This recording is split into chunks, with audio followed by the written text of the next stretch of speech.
टंडोवाला यार से हमारे वन प्लस न्यूज के ब्यूरो चीफ आजम कायम खानी की रिपोर्ट के मुताबिक कोरोना से जायद कुत्तों का खौफ। टंडोवाला यार बच्चे कुत्तों के निशाने पर।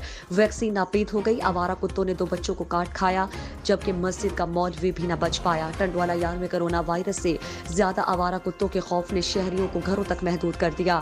टंडोवाला यार में आवारा कुत्ते ने महबूब नामी मस्जिद के मौलवी को मस्जिद जाते हुए काट खाया। टंडोवाला यार, जबकि उसी इलाके की 12 साल बच्ची ममता को भी न बख्शा, उसे भी कुत्ते ने काट खाया। जबकि दूसरी जानिब मेलमोरी के इलाके में बच्चे को भी खूनखार कुत्ते ने हमला करके शदीद जख्मी कर दिया।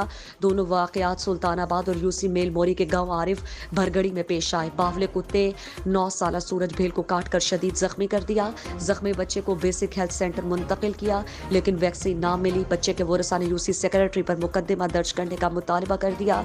अगर सेक्रेटरी के खिलाफ कार्रवाई ना की गई तो एहतजाज किया जाएगा।